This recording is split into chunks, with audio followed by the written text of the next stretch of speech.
Welcome to Biggest Geekus. We are your hosts. I am Joe. And I'm Randy. This is episode 12 of our podcast, and the date is Tuesday, November 24th, 2020. 1 day earlier than, or 2 days, depending, than normal. It is the holiday season, and things are getting a little shaken up here. Yeah, we like to mix it up, keep people on their toes. So right. We'd have a little quick turnaround for some sweet podcasting goodness. Right. So, what you been up to lately? Nothing, just like me. Yeah. Well, Joe and I, we are ensconced in a massive campaign. Actually, we just started one last week and 2 weeks ago, and we're going to come back to it this Saturday. So I've been prepping that for the wrong turns my players took. They left the rails, so I had to adjust, which is very annoying. Silly us. I will do what they want. They just won't follow my script, so it's okay. We'll have fun. Just been prepping. I had a good day of prep yesterday. Stayed up pretty late and kind of enjoyed it, so it was nice. Cool. I mean, we did get together with many of the people we game with. Oh, yeah. And we had a meeting. So we can do, business meeting. Yeah. So we did talk about gaming and the con and stuff. So it's related. It's related. Yeah. So it counts. Yeah. We had some really good discussions. I really enjoyed that. It was really cool. Yeah, it was. Thanks for Patrick for hosting. That was pretty cool. Yeah, that was really good. And it was a in-person meeting in protest of our governor's not meeting edict. Well, she has limitations, and I'm not sure, though I'm a math guy, I didn't count, though I did. I think we were breaking the law. Breaking the law. Not really, but whatever. No interest, don't care. Right. So, anyway. And in a not a gaming note regarding breaking the law, unjust laws demand disobedience. 100%. Yes, they do. I will be civil. I will do my best to act Christ-like, but I will disobey unjust, stupid laws. Yes. All righty. Moving along to the gaming news. I am actually this time well prepared for all points. I looked at all. Luckily, that's still just one of us, so we're not breaking up. Well, the only thing I didn't do is for this first one, the Gale Force 9 lawsuit, which it's unclear from what I've read against a WotC for breach of contract. Right. Not sure if it's when we had on an earlier show the lawsuit from the writer team. Hickman and Weiss. There was same thing, breach of contract. Yep. There was some indication in that article that it had that folks were thinking that they were breaching their contract because they had other fish to fry and couldn't be bothered with other things regarding their at least a few allegations of workplace misconduct of one kind or another. So hold on, are we talking about the Dragonlance thing, or are we talking? Well, what I'm saying is, in the Gale Force 9 article that I read, there's very little details. It's merely breach of contract. But in the earlier news item we did, I can't remember, earlier this year, there was some indication. People were thinking that they're breaching contract because of all the shenanigans that are going on at WotC. But that wasn't part of this particular news article. It's merely they broke breach of contract as far as Gale Force 9 is concerned. Yeah, WotC wants out of the contract. Apparently, I read that that extra. You said that other link from oh gosh, where was it? EN World. Yeah. And they wouldn't. But notice they're kind of pulling the same shenanigans. And again, I don't know who's right and who's wrong, but it reads like, hey, we're not going to approve any other rewrites for Dragonlance. Now we're not going to approve any other projects that we have a contract for you, new DM screen for the new Rhymes Maiden or whatever they're doing. I don't know. Right. There's the something of the Rhyme Maiden. That's the new D&D hardback for Adventure. So right. An adventure path. I can't remember. I think either Dicebreaker or EN World, there was a bit in there about WotC defending themselves in the case of Gale Force 9. They subcontracted out a couple of things, and I think WotC didn't like what happened with that subcontracting issue. And I think it has something to do with like Korean language translation. There's some translation. Yeah, I don't know. French. And the Korean one I think was okay, but the French one, from what I read, and I can't remember the details, was something like they subcontracted to a French company, and the French company was supposed to translate, I think, some 5e book to French, and then they ended up publishing it in France as Heroes and Dragons, which is a problem. Because that's not the brand. I wonder why they did that. And I'll be honest with you, I don't blame WotC for that. If that's true, I'd be like, yeah. You need to vet your subcontractors really well and tell them to get their heads out of their butts. I'm sure there is a word in French for dungeon, donjon. They might. It might be some sort of really SJW. Oh, dungeon. We don't want the word dungeon in there because it might refer to like the S&M dungeon type thing, as if that's the only thing that's going to come to anybody's mind when someone says dungeon. Or when you're playing D&D, come on. Right. I don't think so, but who knows? Who knows? Anything's possible. I'll be honest. Go ahead. I'm sorry. No, anything is possible. This whole year has proved that people have not gotten smarter, but have actually gotten negatively smart. Stupider. Yeah, that's what I was going to say. There's a word for that. Yeah. At least there was last I checked, unless it's changed. We've regressed. I think our DNA is trying to move us forward, but for some reason, the human race is bound and determined to go backwards. Well, Joe, people aren't stupid. They're differently smart. Okay. That's probably true. That's true. I'm a bigot. Sorry. Yeah, so for me, hey, I'm a big nobody when it comes to gaming. I just play. If these two lawsuits come out to be, and we'll probably never know. I mean, I heard other podcasts that are more than know than me made the comment that probably Hickman and Weiss will likely settle with WotC for something. Gale Force 9 will probably settle. But if somehow it came out that they really were doing super shady stuff, even if I kind of just wish WotC would lose D&D. Yeah, I mean, I'm gonna rephrase it. I wish that. I wish they would lose the D&D property. I wish anybody else would buy it, except Paizo. Yeah, definitely not Paizo. And not Evil Hat, and not Evil Hat either. Oh, yeah, I'm dropping names. That's Evil right. Evil Hat. That's familiar. I don't know their products off the top of my head though. Dresden Files. Oh, really? Are they super woke too? Oh, dude, yeah. They told people not too long ago that basically if you don't roll like they do, they don't need you. And I was like, sweet. I didn't like your crap anyway. Keep Fate. Yeah, because okay, that's fine. I don't know. They're not. They do other things, but they do Fate. They don't do just Dresden, right? Or do they? No, Dresden is a Fate product. Okay. It's the only one that I have a Fate Accelerated in Dresden. Now I do like the Dresden book. It's beautiful. Their books are pretty, but I'm tired of people preaching at me. Quit telling me how to act. Quit acting like you know me. You don't. Right. And just make games and shut the hell up. Sounds like a plan that nobody's listening to. Well, I'll tell you what. This is the next item.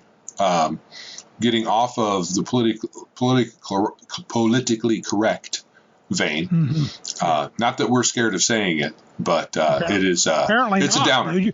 You're offending everyone, Joe. Stop it. Well, I offend everyone by merely existing.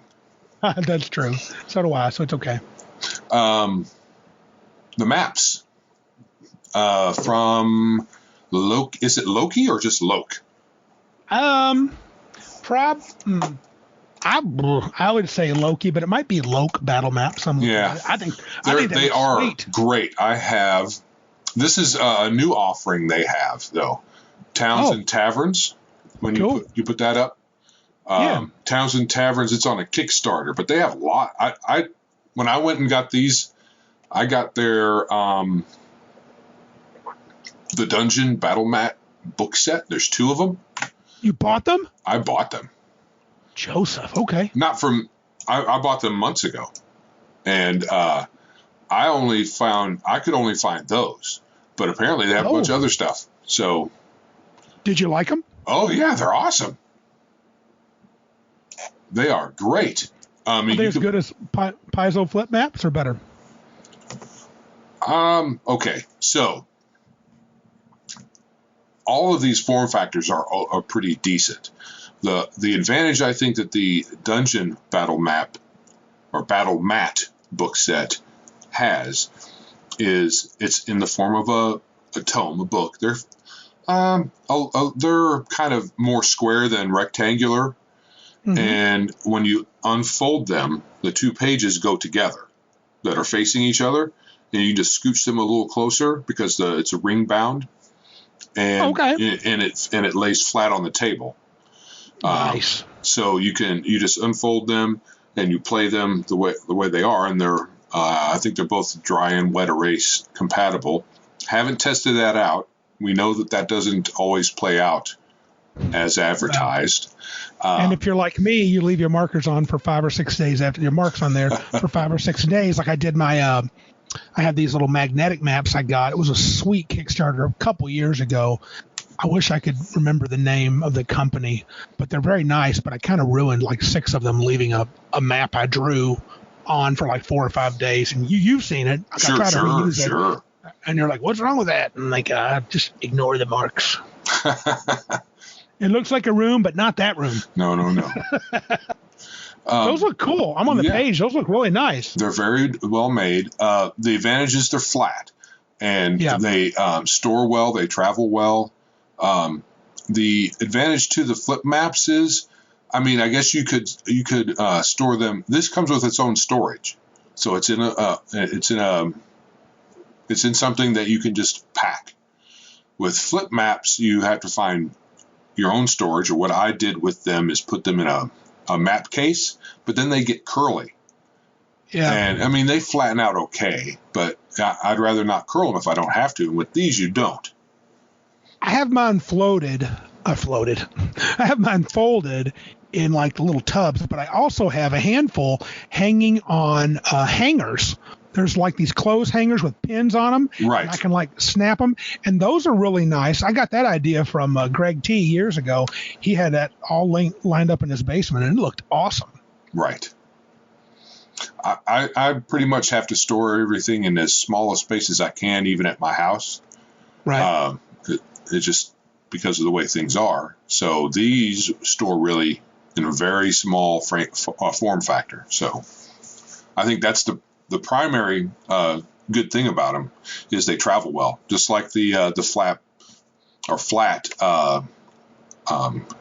miniatures. Yeah, it's going to travel well. It's be good for traveling games. Yeah, we had talked about them with Patrick a couple episodes on the episode on Magic we talked about, and I tell you, I'm a fan of Arknight. And I'm looking forward to the Deadlands minis when they come in, because they're going to be similar. They're saying they're going to be high quality when the new Deadlands Kickstarter comes out. I think January, February, when we're going to get our stuff. And I think I'm really liking the idea of those flat minis for Cabin Con. Yeah, very much so. High quality, higher than they've already got. The Arknights are like high quality in the sense that they're like, you see one side and the other side of the figure, so you actually have the back of the figure, and it's clear, and they're very colorful. I haven't seen the Deadland ones yet. I'm hoping they're going to be the same. Oh, okay. I'm just saying, I think that the current form factor for them is really good. So I thought you were saying that they were saying it's going to be even better. I'm like, well, how could they do that? Yeah, that does sound hard to imagine. I'm just excited. Well, you've seen my Deadlands ones I have. Yeah, they're cool. They're really good. They're very cool. And there's going to be some coming in the Deadlands box set too, which I don't know, what level did you kickstart that? I just got the book. Okay. Yeah, you don't want all that other crap, but yeah, it looks cool. Right. It's like the next one if you want to take it. Yeah, the pop-up terrain. I just thought it was interesting. Yeah, it's neat. I looked at it, and basically, if you check the link out, it shows this dude unfolding these things, and they pop up, and you get buildings and crypts, and it's pretty sweet. Seems pricey, though. It is. It says $290 for the full set, or $100 for a single set. You get 3 sets for the $290. And they're going to give away the 4th Obsidian Zone. So I don't know. I'm going to look into it, but that's awfully pricey. Yeah, it is pricey for cardboard. Yeah. Essentially. Yeah, which is eventually going to be tear and stuff. Right. Yep. There was a company that's no longer in. They are defunct. WorldWorks Games. And they had a similar product, not pop-up, but it's essentially paper, and or you could get ready-made kits, or you could download instructions for making your own, which is okay. But they went defunct. I think the problem is for a paper product like this, a little bit of use is going to really degrade the quality of the stuff. You fold and unfold, fold and unfold. I don't know what kind of material they're using and how many folds you can make on it before it's going to start cracking. Right. That's what I'm wondering. So we'll find out, I suppose, if it becomes big, like Dwarven Forge or something like that. Well, there's a couple of these in the pipe. We even saw, WizKids is doing something that's kind of new for miniature terrain. And dude, a few years ago, gosh, probably 5 or 6, you've seen the Terraclips that I have? Yes. Malifaux's a company. They're still around, but they used to make these. I don't think they make them anymore. In fact, I'm looking at it. Yeah, they made them in association with WorldWorks Games. And, okay. Yeah, and you got that. I told you about this that long ago. That's right. Yeah. So, and I have a Terraclip set too, but, that stuff wears out. It's paper. Dude, you're looking at like $100 for one of the box sets on eBay. Right. The basic ones, $80 to $100. The one I have, that Dungeon Rise one, is $120, but that's just one. I'm looking at one. That's, I guess, because it's out of print and hard to find. Right. That's the problem. But it's paper, cardboard. Yeah. Stuff wears out if you play a lot. Yeah, that's the advantage of, plastic minis, or not minis, plastic covered flip mats and those town and taverns things. Those are not. Those are going to last a long time because they got covered in hard plastic. Yeah, I don't think I want to be in on the ground floor on this. I want them to get a couple of iterations in there before, and perhaps the price go down too, because that's a lot of that's pretty expensive. But that towns and taverns, I'm probably going to snag that. Yeah, that's really nice. That looks good. I think I'll kickstart that. I'll check it out, see if it's good. All right. So next, brother. Yeah, I'll take the Dune one since I'm the Dune person. Okay. Yeah, Mophidius is coming out with a Dune RPG, and there's some preview art. It was really nice. I liked it a lot. Oh yeah, dude. And I was kind of pumped until I actually read their words. The words I don't like because the words are just drivel, but the artwork is just excellent. What exactly you mean by drivel? I didn't read it. I just thought. Okay, so I will read. Mophidius has a diverse team on this project. Chris Spivey, who you may know from Harlem Unbound, told Polygon that the books themselves are the books, and he's referring to the original work on Dune, the several novels, are very white, cisgender, or cis male focused. I wanted to attempt to expand that world, bringing different marginalized groups to the front. My goal was to show the history of humanity is vast and inclusive, and to explore the struggle as one where we must all work together to succeed. Okay, so that's a fine. game I'm not buying. Yeah. Not doing it. Look, I agree. We should work together. That's not a thing because we're all people. Right. I'm just tired of all this separation of crap. Right. Oh, you're in this group and I'm in that group. And if I hear one more comment about white cisgendered males, I'm just done with all that crap. Yeah. I'm out. The author of the novel was white. The producers of the movies were white. It's quite stupid to think that the Fremen were white dudes. Yeah, why?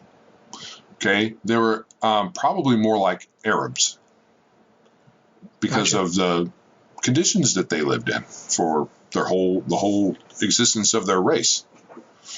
Right, makes sense. And lived in the sand all the time. Yeah, deep in the deep sand there where the dune where the big worms are running around at. Yeah, so not white dudes. So I don't know what they're talking about. Now in the movies they portrayed them that way. Yeah. But oh well. Yeah. Not all of them. No. The sci-fi movies, they weren't European. I think they went with Russians. Huh. Or Russians. Eastern European. But who cares? They're acting. Yeah, they're just actors. In any event, they wouldn't be pale. No. The next one, I would love to have this, but there is no way. No. 300. Now it's a piece of work, dude. This is the Yawning Portal from Forgotten Realms fame. Set in, you may or may not know it. It is the well-known tavern in Waterdeep, and it has a direct. It's like a big pit in the center of the tavern that leads down to Undermountain, and I thought that was just a really very D&D tavern from back in the day. I thought, man, it couldn't be more perfect than that. And they have this this mini to represent it at 3 levels, and it looks like it's got some sort of faux stone for the pit. It's actually got a lever with kind of the, what you'd imagine like miners would go down on this elevator type thing. It's there. It has a working light, and it has doors, I think, that open. And the 3 tri-levels are like, I think, thick cardboard. I mean, it's beautiful looking, but I'm not paying $350 for that. And it's only, I talked to Mike, one of our guys from Cabin Con, and we figured out, he figured out it was about, I want to say it was 25 squares by 36 or something, just looking at the picture, which is not terribly huge. No, it's not. So 25 inches but 36 inches is 3 feet. So maybe it's bigger than I thought. Oh, 36. Yeah, maybe it is bigger than I thought. But I can't remember what he said exactly. Maybe it was 20 by 30. So I think the way we figured it would cover 2/3 of a piezo flip mat. So it's not small, but still $350. I don't know if it's worth it. It's not. It's worth it to someone who really wants it and has the extra dough, but $350 for something you're not going to use very much. Well, especially its uniqueness is kind of a drawback. I can't have it, if it was more generic, just a tri-level tavern that looked really good. Okay, but I can't have every tavern be the Yawning Portal. Right.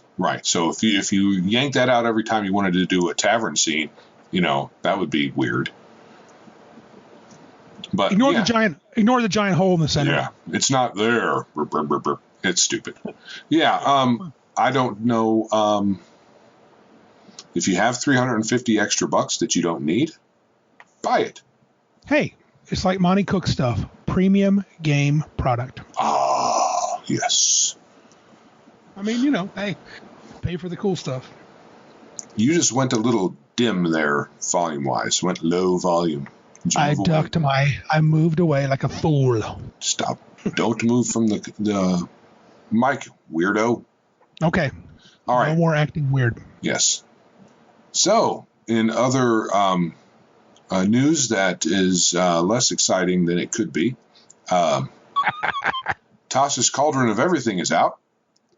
And I read the article, and it sounds all cool. They kind of de-emphasized the controversy from earlier this year when it was announced. Right. Didn't really talk about it. You know, races aren't really different from each other, but they are at the same time somehow. I want to play a smart dwarf, so I want to take +2 to intelligence instead of constitution. Look, Right, you can do that. You can do that if you want. Then who gives a crap? Yeah. Then nobody's nothing. Right. I mean, I'm sorry. Dwarves don't get +2 to their intelligence. Not my games. I don't even know where that comes from. I can barely stand it in 13th Age, where you get to pick between two. Right. You know, at least those two are somewhat iconic to the race. Sure. Here sure. they're just saying, well, maybe you were studying metallurgy and you're really smart and you get +2. I'm like, okay, whatever. So basically be whatever you want and it doesn't really matter. There's no real races. And, you know, we know what that smacks of. So Race is a social construct. But I will tell you this. The special, did you see the cover? The cover looks cool. Oh, yeah. All of these products, you can't deny that they are well put together. Attention to detail. They have all of that. Good art. Minus the social craziness. The writing is probably good. But probably. It's probably laid out very well. That's fine. Just well, and 5e isn't my game. So if this kind of product had come out for perhaps 13th Age or some other game that I actually liked, I might look at it with a little more seriousness. Right. But if that, let's say 13th Age tomorrow, all of their books going forward had the social wokeness all through them, like it seems like these other companies are doing, I would stop supporting them too. Yeah, it's just wearisome. Yeah, it is. Why do we have to bend the knee to that every single thing that anybody does? Yeah, it's in everything. Yeah. Oh, well. So complain time. We haven't already been doing that?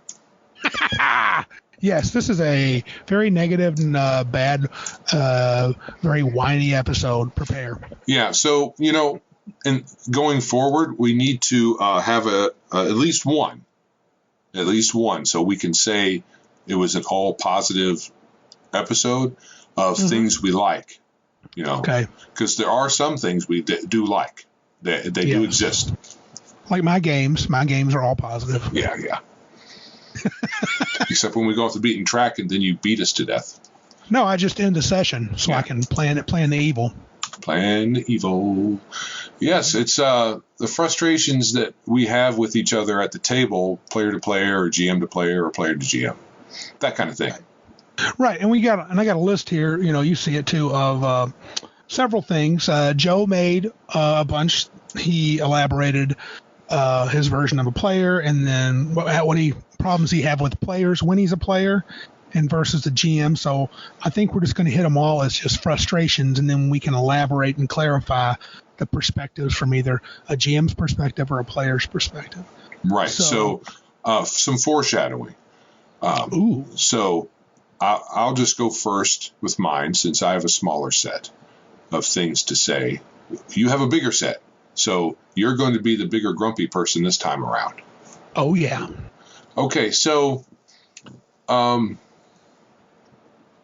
might be being mean, but when I sit down at the table and the person that's at the table, I can smell them in a bad way. I don't like that. Dude, take a shower, Stinky. I don't know what to tell you. Yeah. I agree. So bad hygiene is bad in social situations. If you're home by yourself, who cares? Yeah. But when you're meeting people, your friends. Yeah. Especially your friends. Your friends. take a shower, or at least just don't smell. How about that? Yeah. I mean, I think there are people in the world that have issues with like sweating. I think I've heard of a disorder where you sweat and you can't help it, and they'll take multiple showers and they just over time can't help it. Sure. And that may be the case, and that's you can try, and I won't. But it's another thing to just I didn't shower for the last 4 days and haven't worked and laid around and ate Cheetos and just showed up. So right. Right. Bad news. Someone who doesn't really know what they're doing at the table, or they have very little knowledge or no knowledge of what you're doing.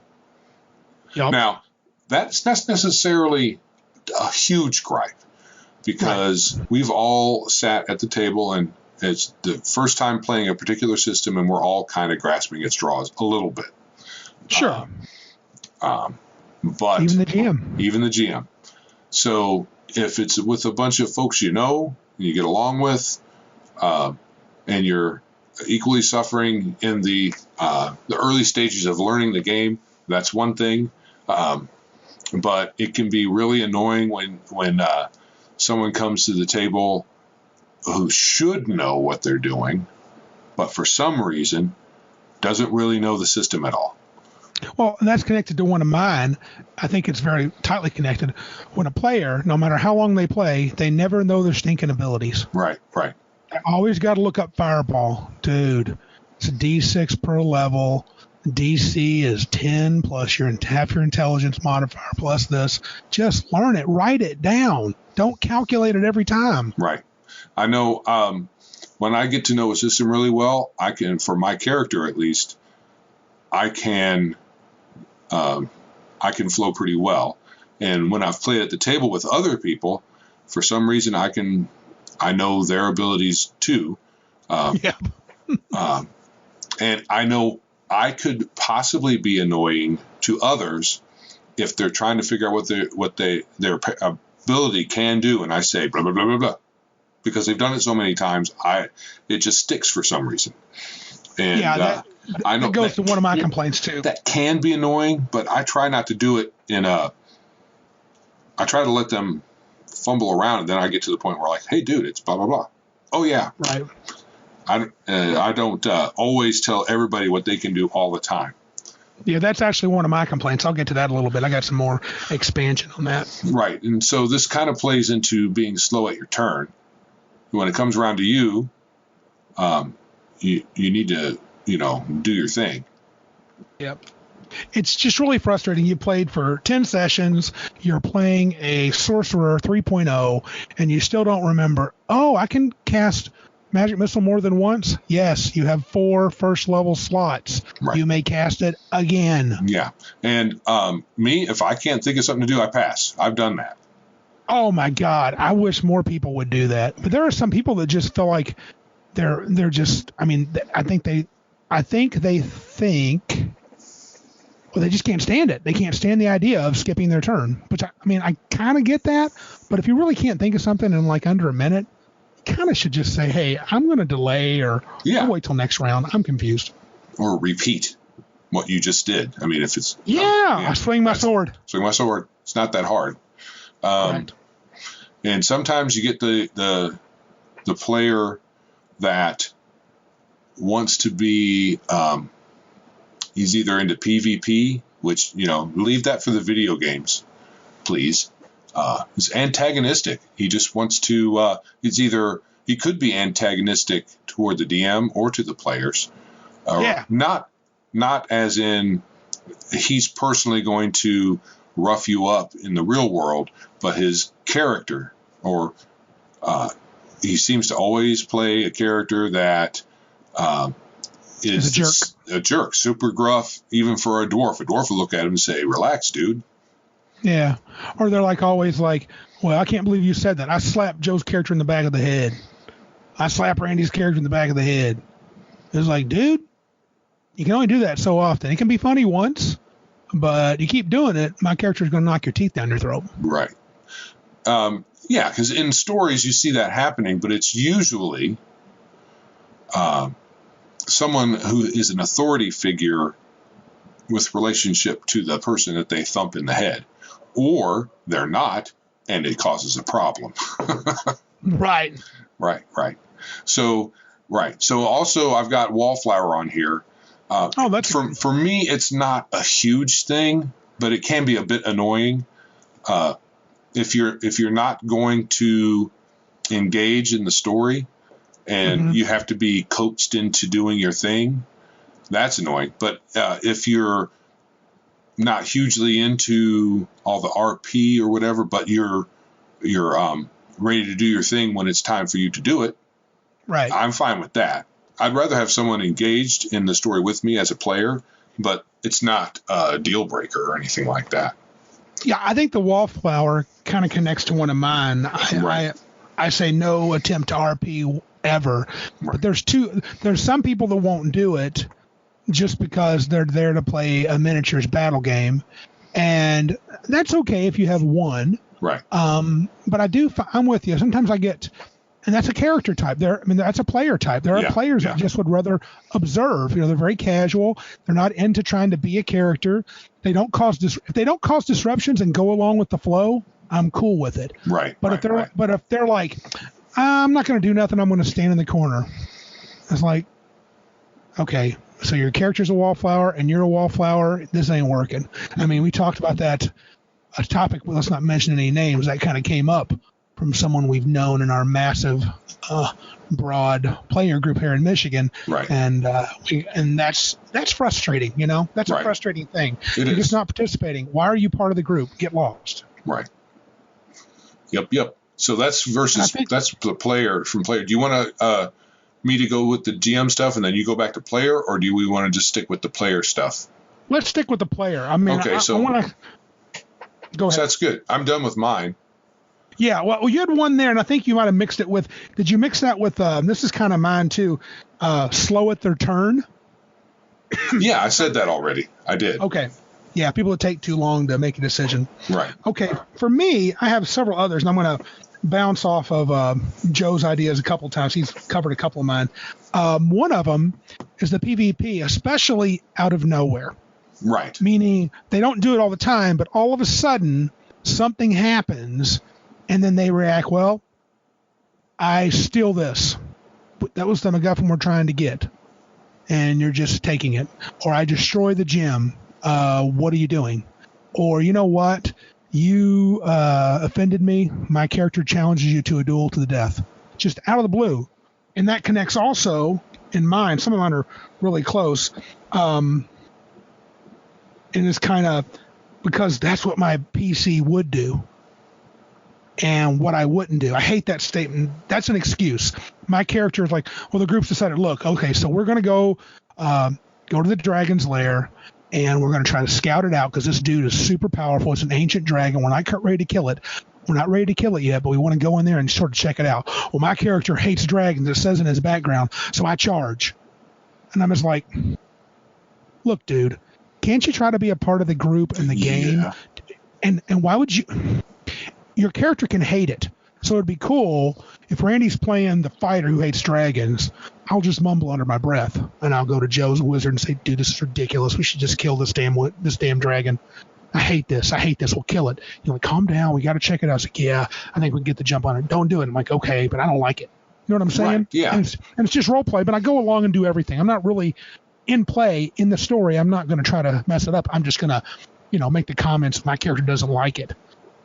There's more extreme versions than that too, where like, I think I told you Debbie's first foray into 3rd edition. This would have been year 1 living in Michigan. So in 2000, this guy I had met wanted to come play, and he played once or twice. I think just once.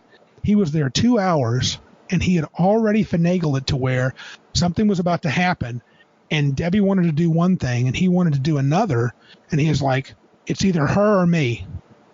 Once you show the rest of the party. You follow me or follow her. And I was just like, and the party was like, well, and they didn't even, other people, and we didn't know anybody very well, but it was like Scott C. and this other guy named Scott and his wife. And they're like, well, I guess we're going with Deb. And he's like, well, and he goes, and he didn't get mad. He goes, well, I'm sitting in the bar.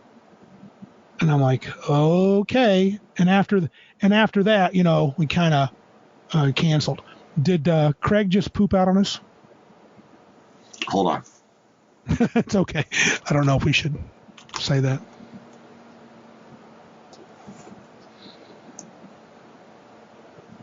Well, probably did, because Craig is a butthead. Gotcha. But I have the backup going. So yes. Sorry, my bad. I shouldn't have said anything. But this guy was like, and he was a real jerk. And I had talked to him. It turns out he was testing to see if I was a good GM or not. He goes, "Hey, you should run my friends and me." And I'm like, no. I understand. And that's crazy. So I was secretly being tested. Yeah. And I was like, but that kind of stuff, it's just, you're just working against the group for no reason, you know? Right. Yeah. So I have a similar, worse story, I think. So we're playing. This is when I was in DC area, and we're in a tight situation. The group's we're in a cave mouth, which is actually good.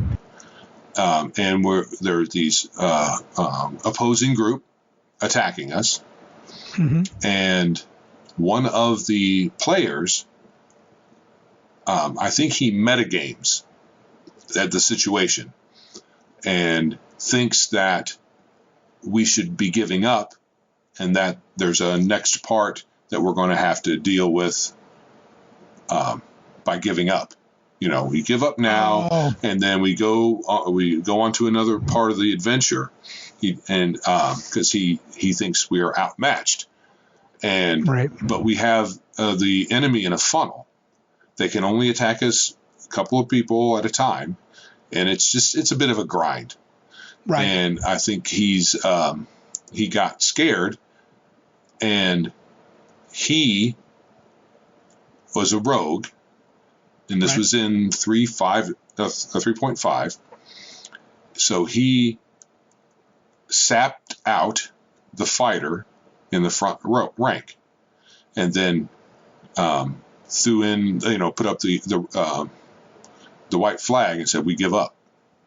Oh my gosh! Yeah. He knocked a fellow PC out. And so what happened was, because that wasn't supposed to happen. We were supposed to stand our ground. This was an RPGA module. Oh boy. And so because RPGA modules generally suck and don't give any leeway to story, what happened was he did that, and then he hid. Oh gosh. So they didn't find him. Oh, man. And because we are all honorable people, we didn't just blab and say, "There he is. He needs to get taken too." So he hid. Well, even now, did any of you guys see him sap the fighter? Oh, yeah. It was plain sight. Oh, shoot. I would. Yeah, so.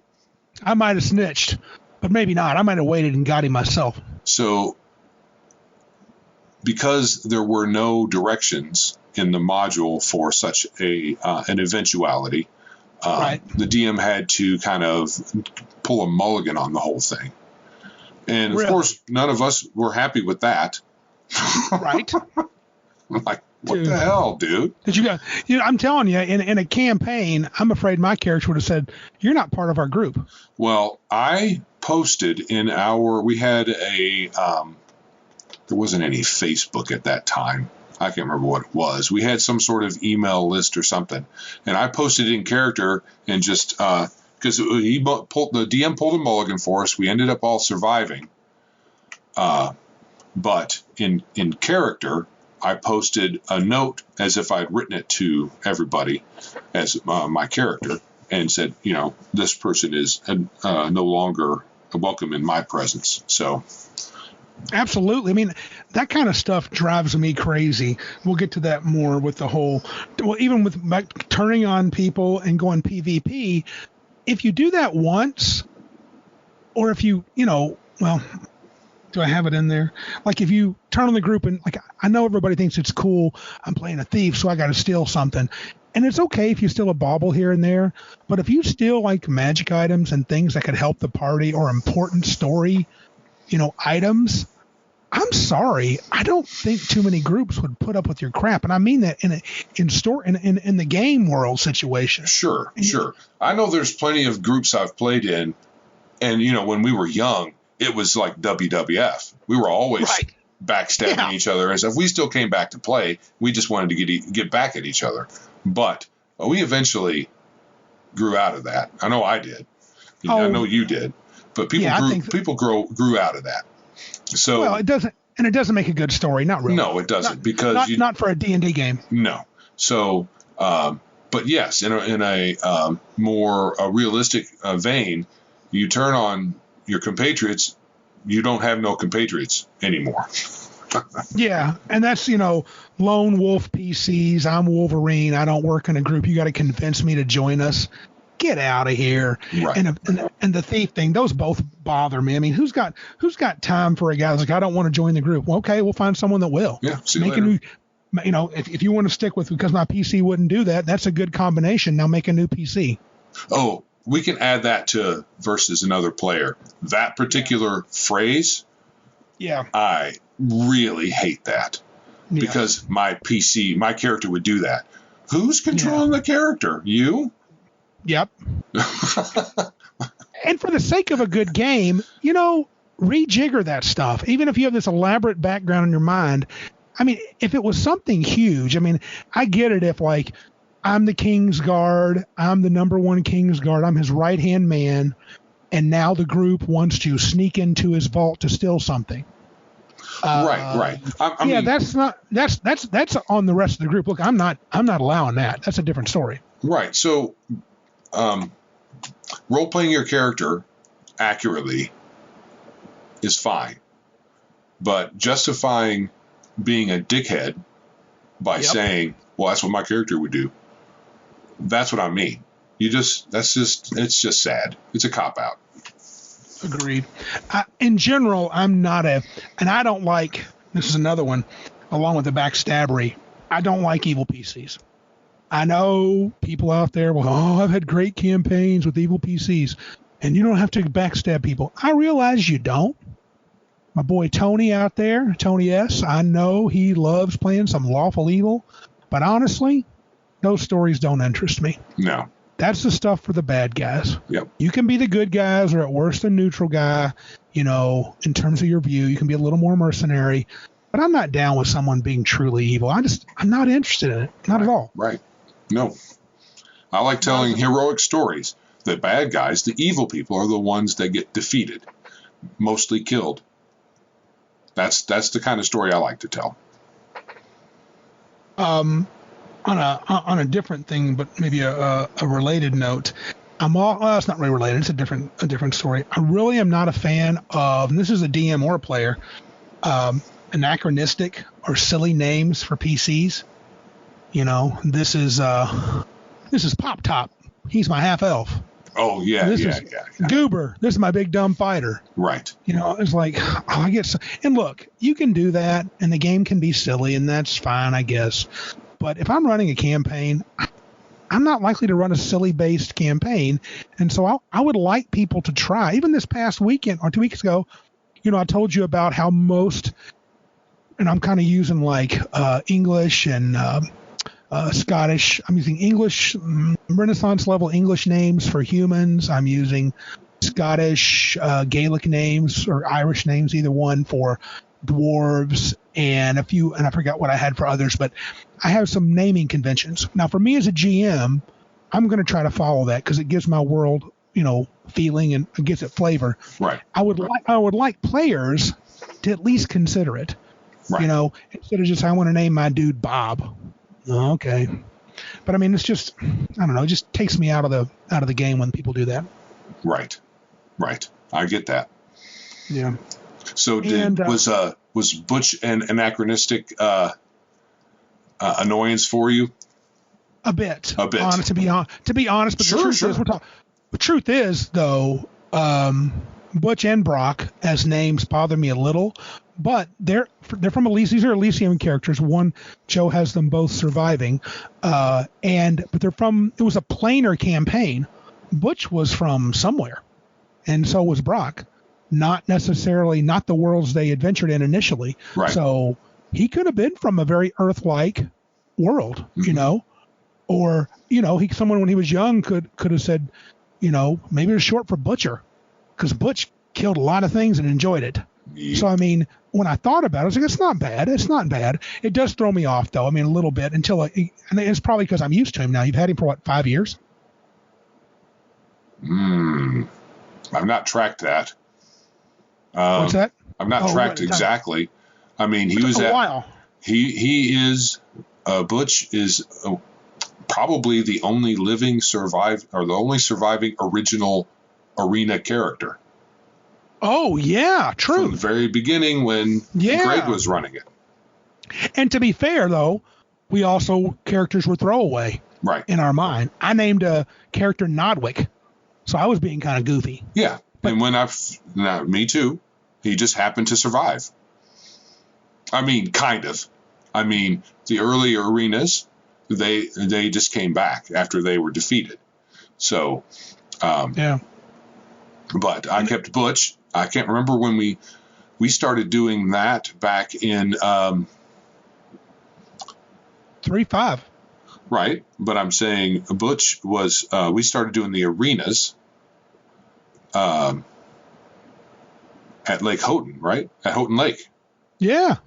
So, I mean, that's going on 10 years, isn't it?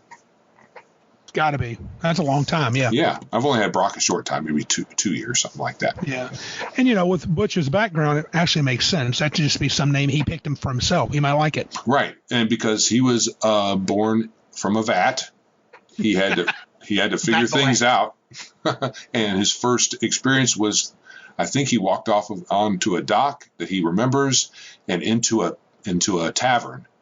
So maybe the kitchen. So you never know. We called him Vat Boy. He was literally created. His character was created by a being of some power. Right. Okay, I'm sorry. I got several of these. So another one that I don't like, and this is getting more outside of just playing the game, obviously cheaters. Right. I'm sorry. There's some podcasts going around. People make comments. If you feel you need to cheat to win, go ahead. I don't care. Or if you feel you need to cheat to play the game to enjoy yourself, you should do it. Bullcrap. Holy crap, I haven't heard that yet. Oh, people are saying that, yeah. Oh, my word. If you need to fudge a die roll here and there, and I'm sure it goes back to the days, and even now when DMs, I've done it. I've fudged dice roll. You go, Randy, you cheated. And I said, correct, I have. I don't do it anymore. But I was always cheating, almost always in the favor of the player. I won't say always. When I was 12 or 13, I probably fudged the other way. A DM changing the result of a die roll, I will say, is not cheating. Depending. So if you have a result in mind that you want that will help the game, who cares? You're the DM. You make the call. If you are behind the table or behind the screen and saying, I want this guy to win, so 20, that's different. Right. That would be cheating. Agreed. Yeah. But players that, mess with their dice or lie, and we've had those at the table. Mm-hmm. And I'll be honest with you, it just grinds my gears. I probably hate that by far more than anything on this list. Right. It's because you're being dishonest. Yeah. And I really can't stand that. Right. Some other minor things. These are minor things, but they do bug me. I don't like when players consistently forget their dice. Luckily, I don't have many of those. That tends to be your casual wallflower players who just show up, and super casual group. Yeah. I won't call that hatred. I won't call any of it hatred. Really, it's just a game. I shouldn't hate anybody, but cheating bugs the crap out of me. Right. And the dice forgetting is just annoying. But though I have a big pile of dice, so I can rectify that. People that never buy the books nor the PDFs. Now, that's when we played a game. Say we start a new game, 13th Age, and we played this game for 4 years now. We're all into it, and you won't even plop down $10 for a PDF, or I know it's a good chunk of change. It's $50, but hey, that's what it costs to be a part of the hobby now. Right. And you really should do it. And back when it was Pathfinder, you could just go online, and I understood it. And there is the Archmage engine for 13th Age, so you can at least do that. So I would say this complaint is even lesser now when I think about it. But there's still plenty of games.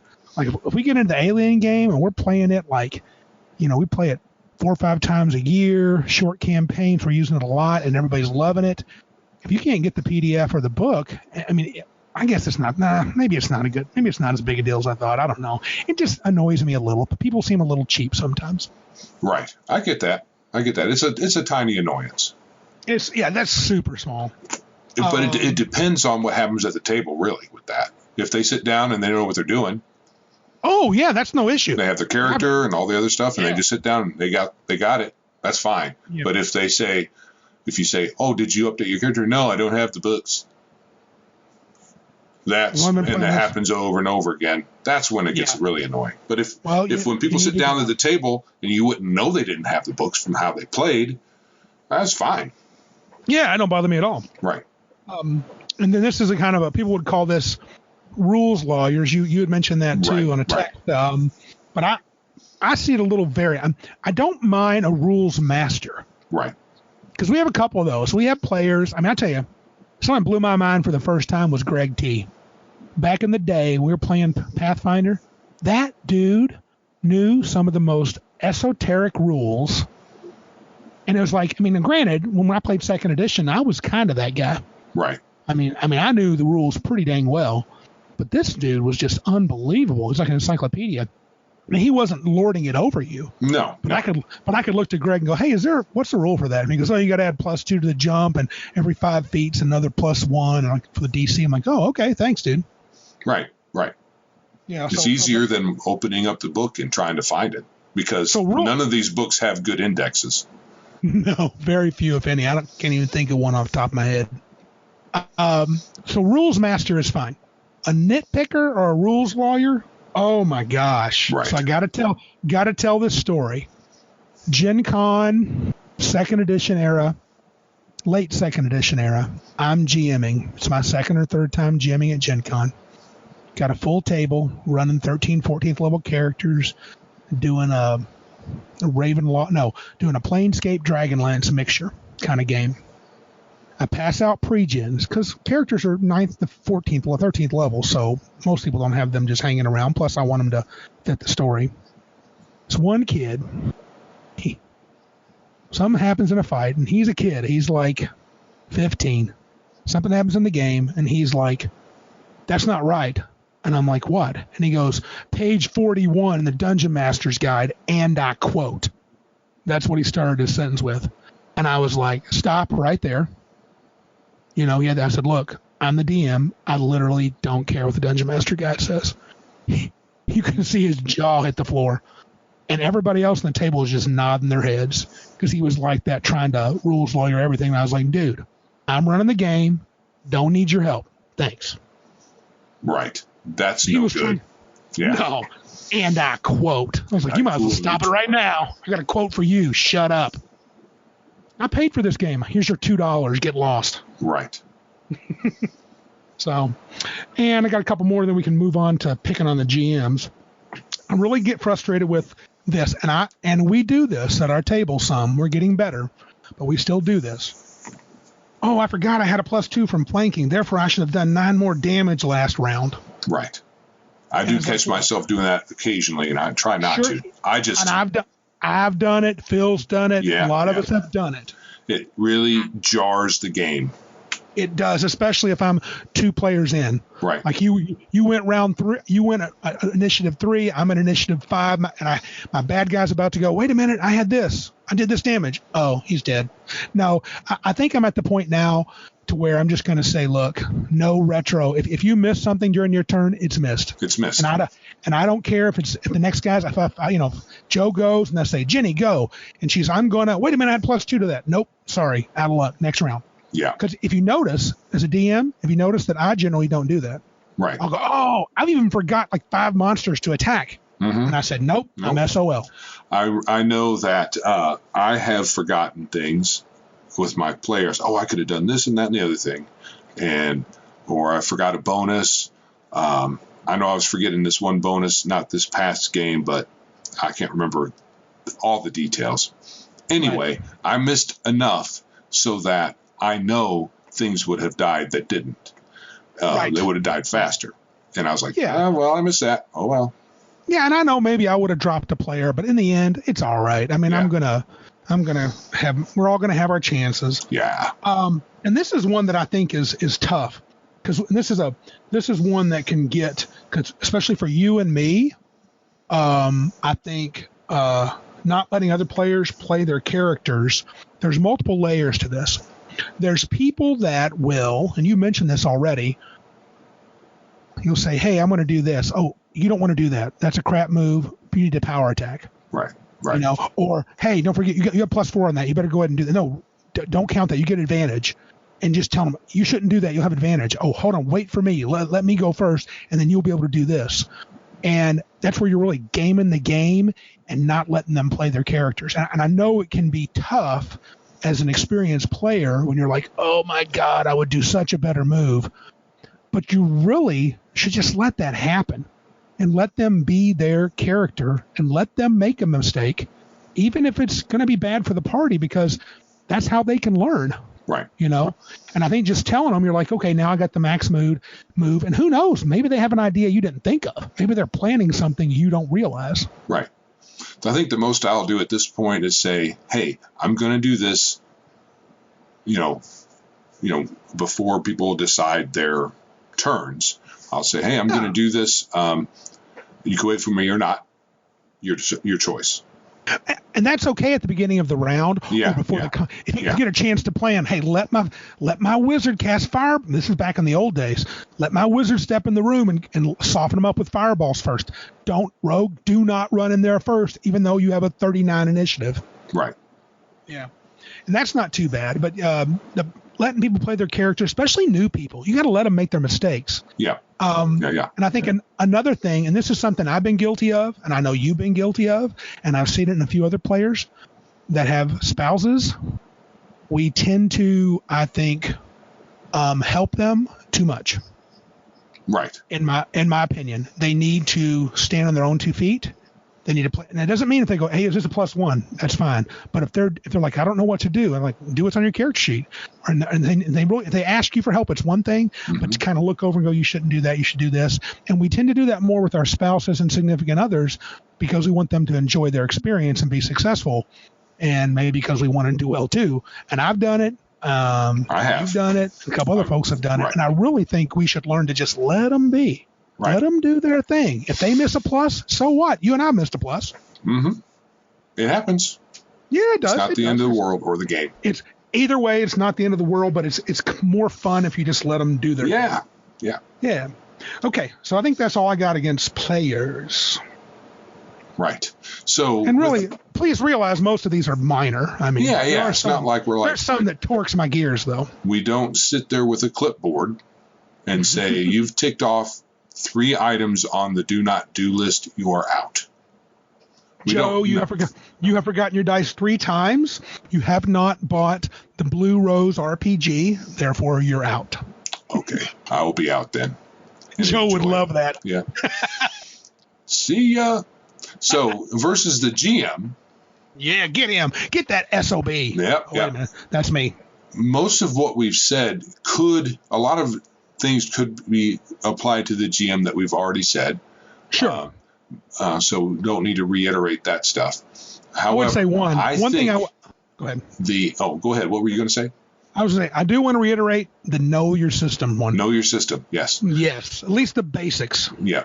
So I think my number one, and it way out overshadows all the rest, is the DM PC. That is the worst thing a DM can do. I understand why sometimes you do it. The DM does it if there's not that many players, but I've seen where DMs will have their own arc, their own character involved when there's 3, 4, or 5 other characters. You don't need to have your own PC. No. So it's no good. And it's really bad when you let that guy outshine the other players. And I think it's hard to even you say, well, my PC would know this. Yeah, but let them suffer the fate of their choices or lack of choices. Like, my opinion now is like I could see a lot of DMs, and I've done it, play the cleric back in the day, right? No one wants to play the cleric. Okay, I'll have an NPC cleric, or I'll have a DMPC cleric. Right. So we can have a healer. Well, you know what? Maybe you're going to see how life works without a healer. Right. You know, you guys are going to have to be craftier. And in a good campaign, the DM goes, okay, I got 2 fighters, a rogue, and a druid. No, 2 fighters, a rogue, and a paladin. Okay, this is going to be an interesting campaign, and I'm going to try to steer them toward things they can handle, but I'm going to let them do what they want. And they got to realize they ain't got much in the way of healing. Right. Or magic. Or magic. Yeah. Sometimes the people will have they will fill in the blank with a PC because they think that the players are sorely in need of that element. Bad idea. Yeah. Bad idea. Yeah.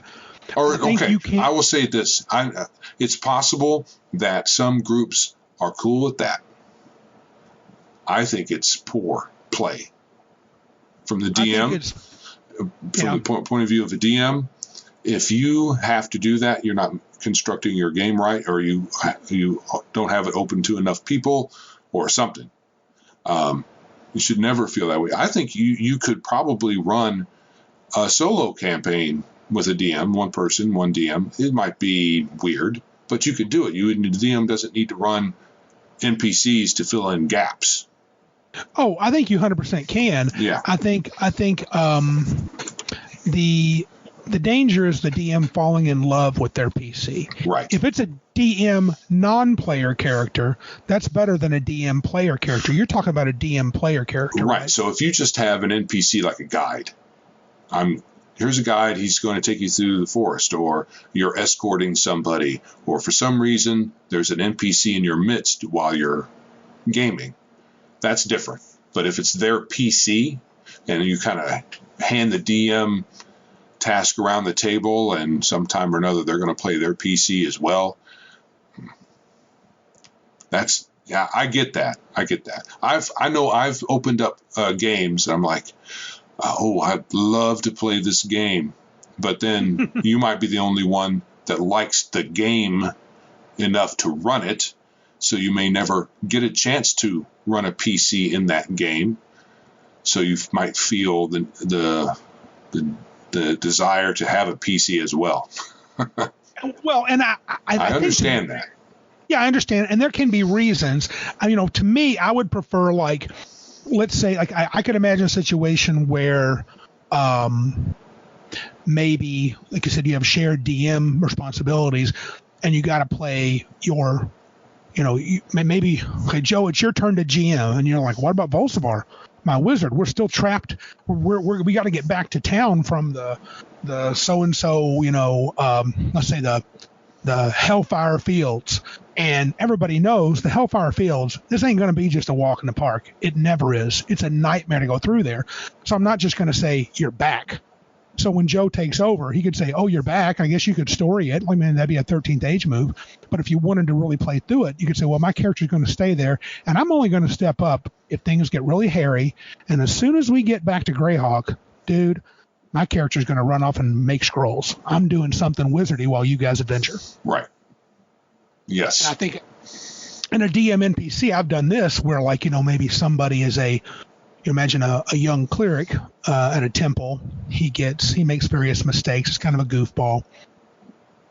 And he wants to go seek this particular relic that he believes is in this horrible ruins.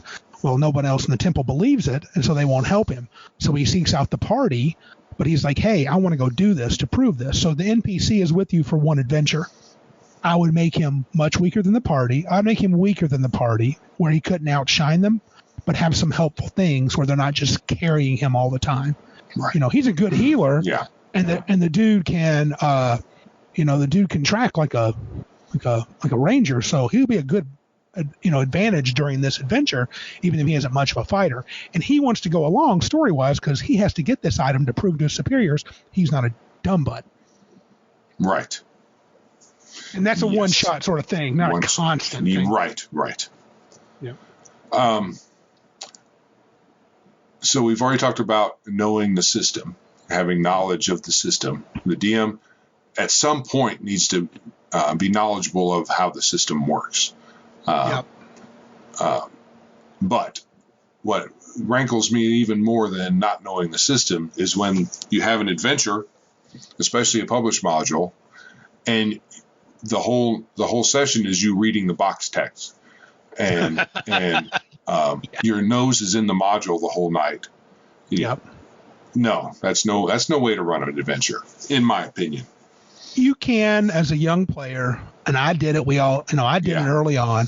I read the module box text, and then after a while, I highlighted the big points, and then after a while, I put it in my own words. Right. I think you can run you can use the box text to an extent, but it's got to be like, that's what I'm looking at, and then once I've read it, I know the scene, and we go to it and put the module down. It can be a part of it, but I think a lot of people, I'll just be honest with you, I think a lot of GMs just aren't prepped. Right. They come in cold turkey and they're like, oh, look at that, an aboleth. That doesn't make any sense. It's kind of that goes to something that I did years ago. But anyway, I think they need to know the adventures well enough that the box text can add to the scene, not require you to read so you know what the hell's going on. Right. Yeah, that kind of plays into, I'm going to skip one and come back to it. I had put slow down here, and I don't think you understood what I was talking about. I did not. It's when they're reading the box text and they're thinking about it, and a couple minutes goes by before they tell you what to do or what's in the room or how does this work. It's just that kind of not knowing the system and not knowing the adventure can play into a DM's slow presentation of the action. So what's going on? I don't know. Blah, blah, blah. Let me read this first. I don't know. And I've been guilty of that, but I know it's a failing. And I try not to be that way. Well, I've found that when I run adventures, I've done this. I've taken a bathroom break, and then you probably seen me take a book with me. Sure. Sometimes I'm making sure I got things. It's rarely that I have no idea, but I'll be like, oh, wait a minute, does that trap trigger when they come through the door? Or does it trigger if they step on the carpet? And I'll be like, usually it doesn't happen often. I'm like, oh, break time, and I'll go read it, and I'll go, oh yeah. And I just think, I like modules, but I rarely run them as written. But that's because I want to cut them up and make them mine. And I think if you don't at least really study them a little bit, it comes off pretty stilted and super slow. And then in 4 hours, you get what you instead of getting 3 combats and 4 RPs, you get 2 combats and 1 RP. Right. And I know there's a lot, like with all these things, this is our personal preferences. There are likely folks out there who it's the DM's job to have a module and read it to you, and then you're at the front door of the module, and what's first, what's second, what's third? Just tell us what happens when we go into this room. What's in the room? It's mechanical and video gamey and stuff like that. And people do that. That's fine. And if you like it, do your thing, man. Yeah. Same with evil PCs. If you like playing evil PCs, go ahead. Just like my table. And this plays into this being overly antagonistic as a GM. Some GMs revel in the slaying of PCs and in the trickery and I got one over on you. And some PCs revel in that back and forth. And I do not. I prefer us working together as friends having fun, not okay. Excuse me. I'm going to try to kill all of you. Look out. Roll initiative. Yeah, and as a one-off, it could be fun where you're like, look, I made some. We got to be careful though, because I have a reputation for being a killer GM, but I don't seek to kill your characters. When I design something, unless I see it as like a significant overpowered ridiculousness, I'm going to let the dice fall. Let the dice fall. Yes. And it's not that I'm not rooting for you. I just feel there has to be a challenge, but that's not what you're talking about. You're talking about a DM who purposely is like, well, this thing doesn't have enough hit points. I'm going to triple it. And then they rolled a 20. I'm like, oh, it's going to be immune to crits now. And yes, that's more like cheating. That's cheating though.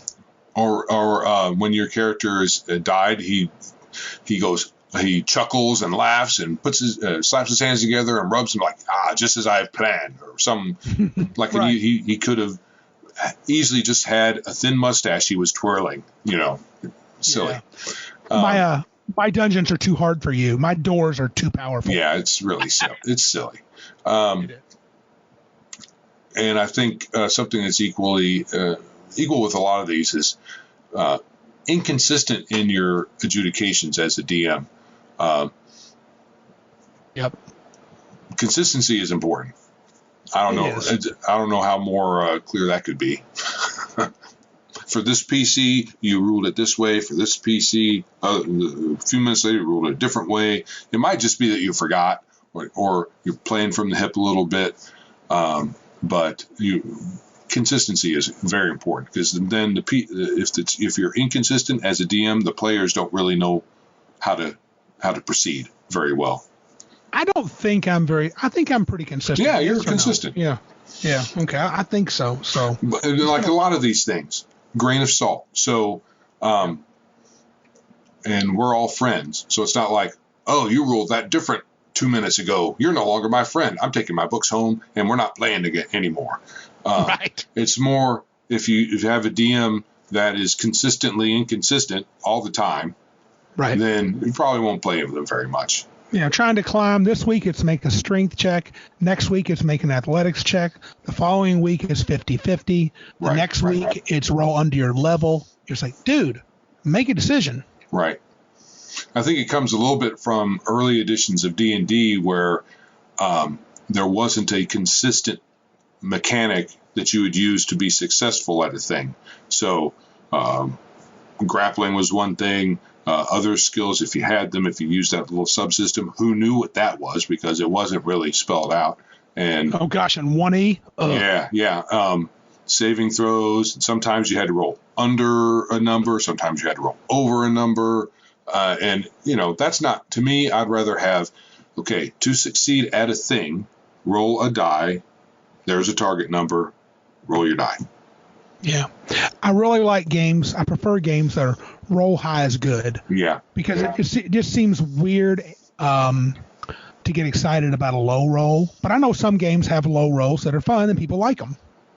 Right. So for mine, I got a couple of them. I want to go to some that are kind of connected already.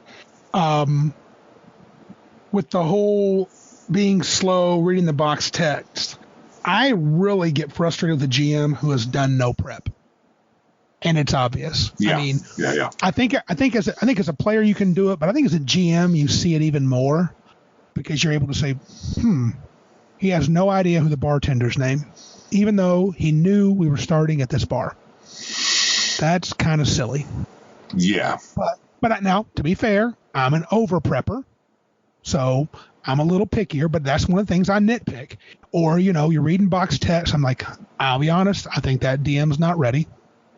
And whenever like that situation I had at that game store where that dude's rolling randomly, he said he would, and he rolls randomly, and we're in a dungeon, there's no water in sight, and he goes, that's an aboleth. That don't make any sense. We had a good laugh about it after all, but I was like, man, this is just, it's garbage in my mind. Whenever you do random stuff and when it's obvious, it's garbage. And there's some DMs that can do extemporaneous. I mean, I've actually run games completely off the cuff that we had a dang good time with.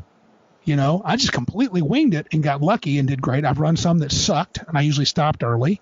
But I see, unless you're just a skilled improvisational guy who can just think of really cool scenarios, that's hard. And I think you're then hard pressed to run a campaign. You could run several disjointed adventures, but you won't remember names from session to session. I'm thinking you wouldn't, unless you're just like, I don't know, super smart or something. But right.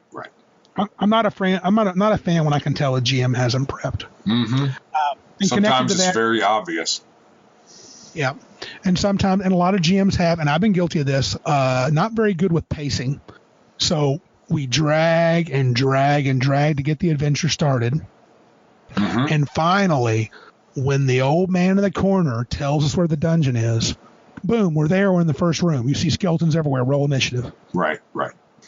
And then after that, you're like, okay, everybody heals up. And what happens? Well, you see one exit. It's, and it's like, and he's drawing it all out and making it sound very crazy and eerie. You open it up and it's a hallway.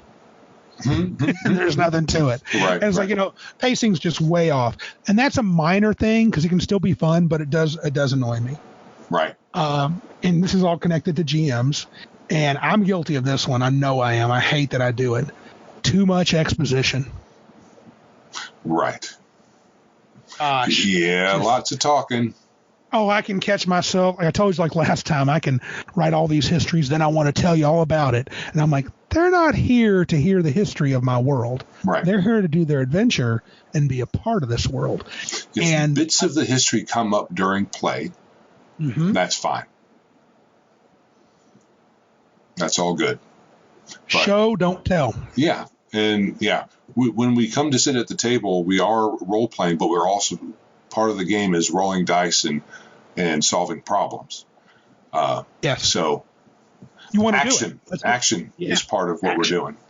For us, that's what we enjoy. I think I've said it before. I really can't imagine enjoying a role playing game over a long term that had little or no combat. Right. I mean, I could like it for a session, told a cool story, but if it was always just no fighting ever, maybe, I don't know. Like we talk about that science fiction game I ran last year at Cabin Con. That was fun, but I don't know if we would enjoy that for, 6 months if basically you had 2 combats throughout the whole 6 months. Right. Maybe. I don't know. It'd be tough. I could see having action without necessarily getting into fights. You're rolling your dice, you're solving puzzles, you're jumping over, you're yeeting everything, and you're jumping over logs and swinging through the forest and doing a lot of things that aren't stabbing people in the face with your sword. Yeah, but you making still skill need to checks. Yeah. I can see that being action, and if as long as it's engaging action, that could be fun too. Yeah, it could be. But when I know that I can't remember if this was Ed Greenwood or some other one of the other founders of role playing as we know it, that said if the players had to pick up their dice or got into a fight or something like that, then he's done something wrong. And I'm like, that's weird. Yeah, that would get old. It's just talky. Yeah, I mean the origin of the game is war games. True. Origins of Dungeons and Dragons. Of role playing. Yes, fair enough. Yeah. I'm going to hit the evil PCs again, but in a different viewpoint. I really don't like, as a player, I hate when someone plays evil. And I hate it even worse when a DM allows or encourages it in a mixed group. So focusing more on D&D, you got a paladin of tier. You got a lawful good cleric of tier. You have a fighter who has fought for the church and has been a member of the church his whole life and loves the church. You have a wizard who respects the church but does his own thing. And then you have a rogue who's a chaotic evil, murderous SOB, and hates the church because he was mistreated as a youngster by some priest there. And he's just chaotic evil. And I'm like, and the DM allows it. It's like, dude, you're just... So I wonder if that DM likes not prepping anything because he's waiting for the game to explode. Right. Because it depends on how adventurous that the player of the rogue is, how ambitious they are. They may not. The hate of the church in that character might stay in the back of their mind, and they may never have their character act on it. But I know a lot of people who would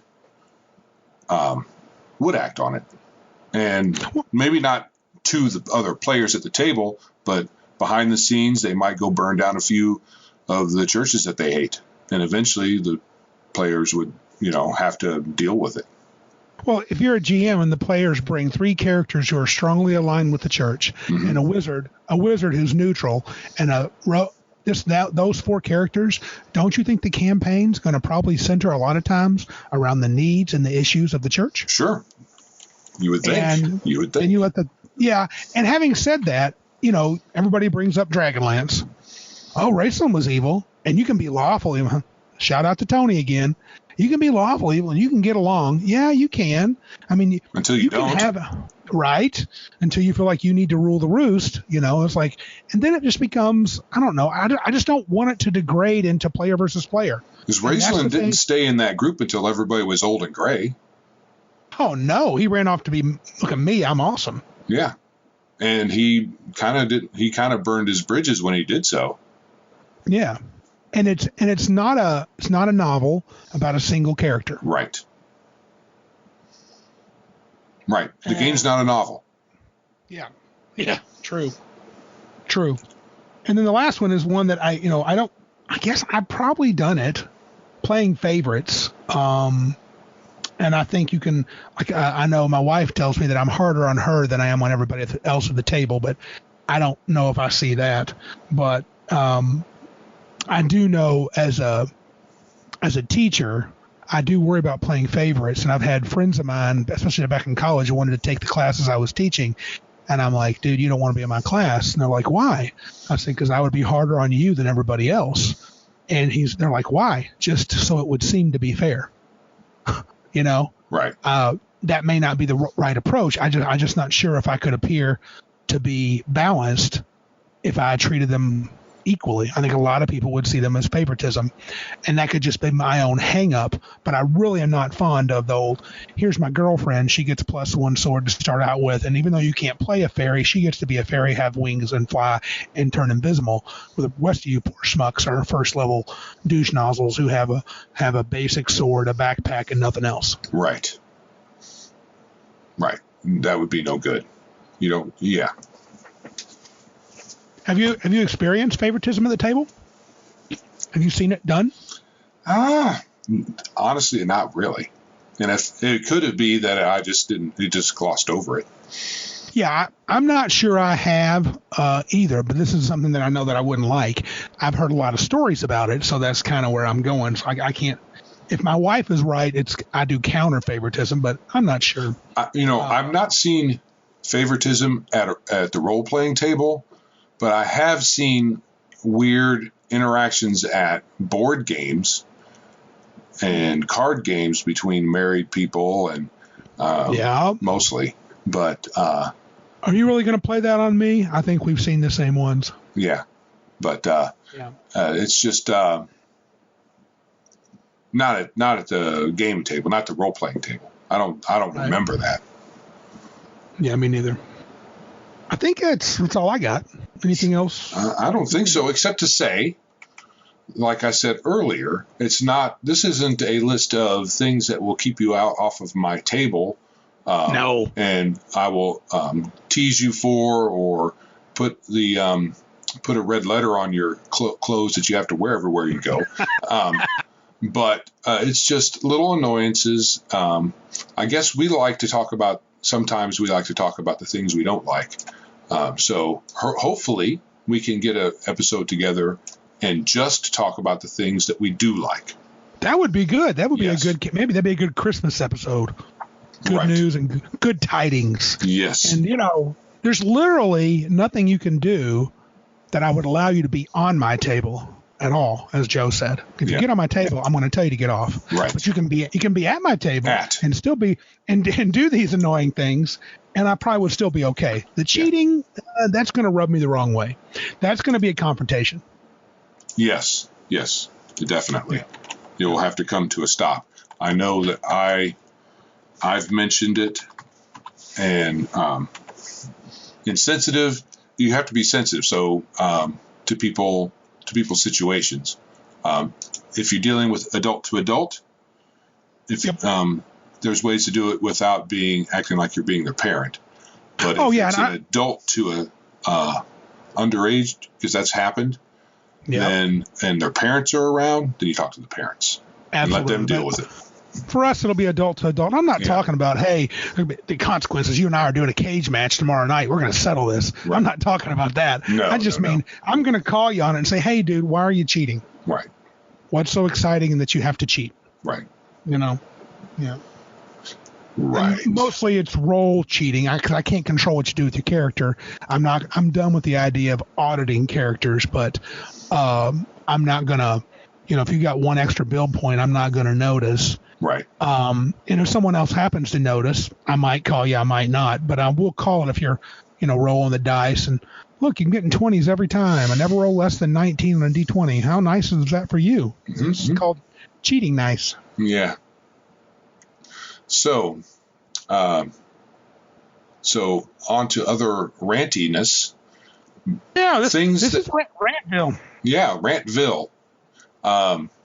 Building a better game world and things that we want to avoid in settings, things that we don't like about settings and such. So, so things to avoid, I think, when we're going to make our setting, which will happen, is do not remake Middle Earth. Middle Earth is cool. I really like it. It's great. It's great as the setting in the novels and all of that. But while our game has to rely a little bit on Middle Earth because it's one of the founding sources for the game itself, if you have dwarves, elves, and halflings, you got some elements of Middle Earth in there. You can't avoid it unless you don't want to have those in there. Right. You don't have to make a world that's completely not even related to anything in Middle Earth. But right. We're not going to seek, your characters are going to seek after the one sword to rule the kingdom. Right. Yeah, right. Okay. Also, don't bring the modern world into the setting as much as you can avoid. In my opinion, you let a fantasy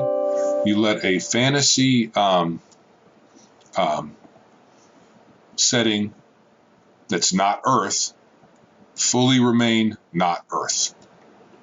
And to be clear, we're talking about our gaming world, not any gaming world. Right. And I agree with you totally on that. And I'll be totally honest. And if I see a setting and it's social justice or the RPG fantasy world, I'm not buying it. So absolutely not. But that's our bugaboo. Right. And if it's like kill the social justice warriors, the RPG, I'm not buying that either. No. No. I might buy that as a video game. No. No. But don't bring the modern day problems into your setting. We're not going to. I'm not going to. I think it's a bad idea. At least not, things that have a lot of I wouldn't bring in modern religion. I wouldn't bring in modern politics, none of the identity stuff. I just wouldn't do it. Right. But you can bring in classic issues of a kingdom, the monarch is evil. Right. The rulers are evil and they're trying to, oppress the people and you're fighting the power. That's cool. Right.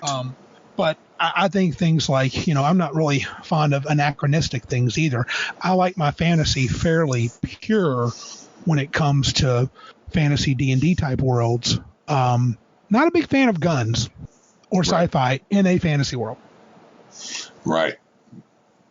So for me to get particular, I don't want muskets. I could play a world like that, but the one we're thinking of is more D&D. I would say stay away from that. Oh yeah, and as a side note, definitely don't let magic users be any good. Oh, Wizards have to suck. Right. We're going to have to make two different settings then. No, you're playing, but you got to play in mine. So that's what you think. But when you make your setting, I think another a thing to avoid is to don't make all the things. No, right. Let the players have some agency in there and don't write yourself into a corner. Right. I think hitting the highlights, defining a starting point, and then going forward is probably what you want to do. Dude, that's what I'm going to do. Oh, me too. And one of the things I'm doing, I'm going to leave it open. If you remember when we started 2 weeks ago, I said, there were other cults and there's remnants that are left around. That's a player wants to play a priest that's not quote unquote part of the Church of Orion, that's cool. Right. Do it. They exist. I may not build many of them, but you might want to. Right. You might want as a player to have your own church. I have an inclination to define every deity, every single church, all the good guys, all the bad guys, all the rulers, every place. I mean, part of me, a secret part of me, would just love to have a super detailed world. Like take, you recall Village of Hamlet? Yes. And they had the baker's name, his kid's name. Part of me would love that, but then that gives the players no room to, really create. They're just walking around this world and seeing what you've made. Right. And D&D is nothing if not collaborative on some level. Yeah, on some level. I think this idea of letting players have some agency and like create cultures or create, wizard orders, that's a little newer school than old school D&D, but it's still something very valuable, and it makes the world come alive to the players and make them feel invested. And they'll probably want to hang around if they've created a really cool order of rangers who have learned to, harness the power of the wind to travel around the world really fast. And they've created that up. They've created that whole group of rangers that do that, the windwalkers or whatever. Right. Yeah. So I think we already touched a little bit about the annoying, uninteresting things, being anachronistic. That's something that I noted down too. In fact, I had one GM put a punk rock band into the fantasy setting with guitars and all that stuff. Right. Well, I mean, they had lutes, but they were playing them like guitars, and group of bards, and they're all had the punk theme. I'm like, oh, that's stupid. Well, here's the thing: if you want to do that, you can have a world that's goofy like that, and some people don't. And to be fair, some folks find that fun. If I'm building my world, though, there's not going to be punk rocker bards. Now, there might be a group of bards that are kind of rebellious, and so it would be kind of like a punk rock group. They might be dangerous, and they might play music, and they might go around and steal from people, and they might be like, or it might just be rebels, good guys that are super rebels, and they shave their heads because, it's cool to have long hair in this culture. They shave their heads, so they're kind of punk rockers, but they're not playing electric guitar and crap like that. Yeah. And I agree with the guns. That's something I had down too. And there's a mistake I attribute to the Forgotten Realms, and that's having too many well-known, high-level NPCs who are movers and shakers, and then it's turning to you to save the world, and you're like, why am I saving the world? There's the Harpers and all these other folks that are more than capable of doing it. And so I'm not doing that.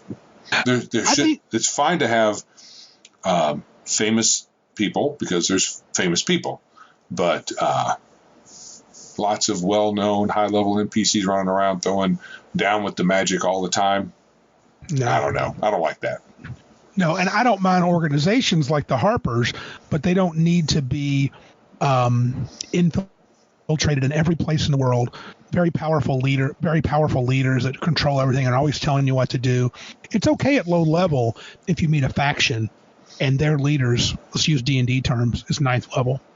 And so he's much better than you. But in the campaign, the players are going to surpass 9th level.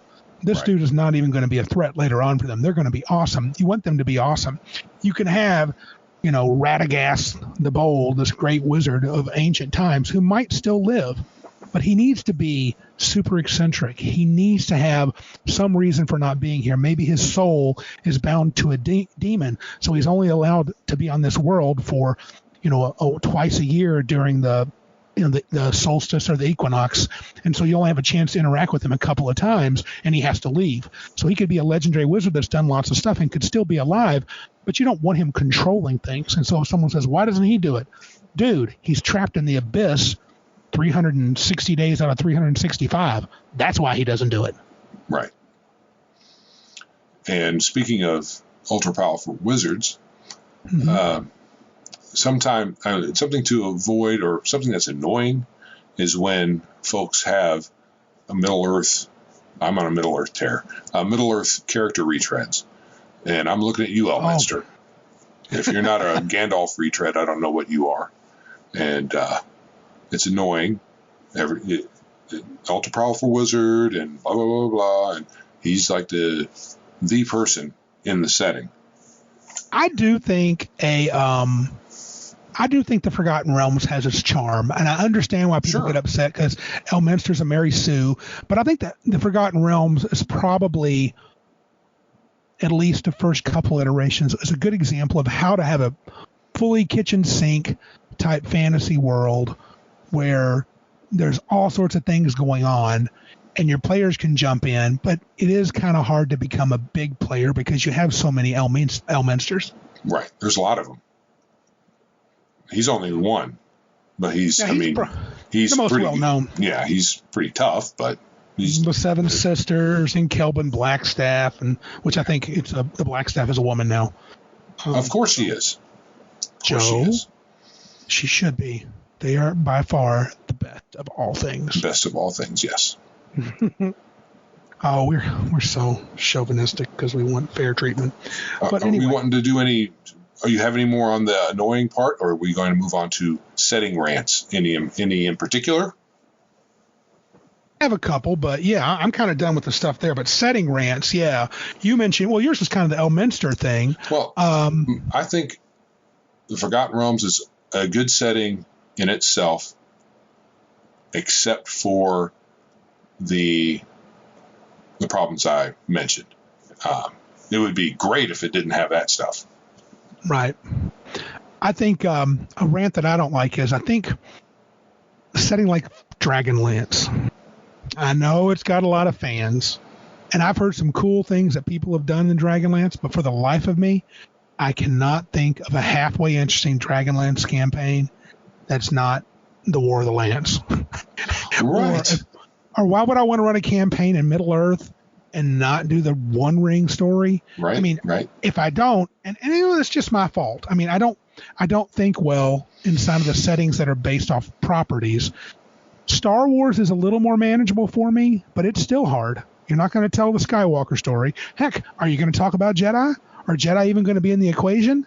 I mean, I don't know. There's just when some of the best crap's already been done in a setting, a proprietary setting, I can't get into it. Yeah, the best thing to do with any of those is to make the what you're doing in it way well past the canon. So Star Wars is going to be post Skywalker story, and the current set of 3 movies you say didn't happen because they were all crap. You literally have to say that. Yeah, you do. That has to be you're in your mission statement, or else you're doing it wrong. With Dragonlance, it's even harder because it's only one world, and I didn't read all of the novels based in there, but didn't it all get remade a couple of different times? I mean, you had... You're asking the wrong guy. Yeah. Raceland kind of just rejiggered everything at one point, as far as what I remember. I might be remembering it wrong. No, you're probably right. But in Middle Earth, you have to do after the War of the Rings. Fourth Age. Yeah. So probably even after Aragorn is long dead. Yeah.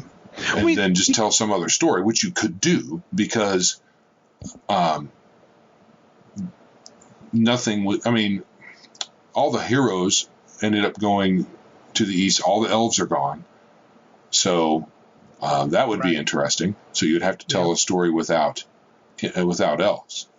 And aren't the hobbits growing? And the hobbits eventually grow to be... they just get subsumed into humanity. Correct. So eventually the hobgoblins, the hobbits are gone. So no elves, no hobbits. The things that really stand out in Middle Earth are gone eventually. So I don't know. I would. You could do it. You can just maybe your adventures are lesser, obviously, than the War of the Ring, but they could be run concurrent to the War of the Ring. Well, or you could have, like in Star Wars, you could be running it during the Rebel era, and just have players glimpse the actions. I've heard people doing that of like Darth Vader or Luke Skywalker. But what happens if they decide we shoot Vader's ship out of the sky, and they succeed? Well, there's another eventuality. So you could say this is set in the Star Wars universe, or this is set in Middle Earth. We're starting from this point in the canon. However, all the other things that are in canon are not set. So let's say you start at Tatooine and you see Luke Skywalker escape. Okay. Right. Well, maybe you're playing a stormtrooper, and and there is a cannon you're standing next to, and you shoot the Millennium Falcon and you blow it up. Right. Well, you've just changed everything. So which could be fun. That could be fun. It could be fun. So yeah, that might change everything for your campaign, and who cares? Or how about this? How about you have some cousins and friends who want to play Marvel superheroes, and we do, and they make their own special heroes, and then they beat up the Hobgoblin, take his little flying thing and his little pumpkin balls, and throw him in jail. Right. They don't kill him, but they take his stuff. Right. That actually happened, which was hilarious but dumb. Right. So now I'm a super strong guy that can fly on the Hobgoblin wing thing. Well, I mean, because I don't know. I know the Spider-Man movie, the Hobgoblin took some serum and made him really strong and everything. Yeah. I'm not sure if that's canon with the comic book, or if he was just a gadgeteer whose gadgets made him good. So in the movie, he was both. Yeah, in the original Phase Rip game, you recall, I think you were playing when that happened, because JD and Ryan beat him up and decided to take his stuff. Because that's D&D. Yeah, and he doesn't need it. And it's like, okay, you're right, he doesn't. And they, of course, justified it, because you can justify anything. Sure. But are like, hey, Doctor Strange, he's worthy. Make a roll to see if you are. Look, I rolled double zeros on my karma check. Guess what? I'm wielding Thor's hammer now, too. So I'm Doc Strange with Thor's hammer. Oh, boy. That would be something. That would be something. Right. So for me, are there other settings that you have annoyances with? Off the top of my head, no. Though it would be wrong of me to not at least admit my hypocrisy here, because I am going to try to work up some alien adventures, which the best and coolest stories have been told, because Ripley is the coolest of all alien player characters ever, characters in a story. Right. So, but I think that game at least has, if you just want to capture that horror element and watch players die by the handfuls to aliens, it'll be really fun, and I want to do that. That's hilarious. For me, I have a rant on Eberron. Oh, I was wondering. Go ahead. Because in Eberron, it seems like magic is tech. So in our day and age, we have electronic devices all over the place, and in Eberron, it just seems that they solve a lot of the technological issues by commoditizing magic to some degree, which is unfortunate in my opinion. It kind of demystifies magic to a degree and makes it less magical, in my opinion. Which connects to our, was it last episode or previous episode with Patrick? Yeah, magic. It makes a good point, because you and I both, and Patrick, all want magic to be mystical. And a lightning rail train is kind of cool, but not so much in my fantasy world. I don't want magic to be a commodity. I don't want it to be a technology, right? Right. A reliable technology. Yeah, for everybody to use. Yeah, at least not always. I mean, nothing that vulgar, I would say. Right. I guess we've already talked about my issues with Forgotten Realms. Like I said, overall, I think it's a fine setting, but they have some issues with it. Also, Spelljammer, as much as I was kind of into it when it first came out, with the flying ships and stuff, flying boats, It ended up just being dumb. Do we? I think you really wanted it to be good. Yeah. And you tried to talk me into running it, and I did, but it was just like, even then, I had a hard time with it. And you were like, I think you just wanted it so bad.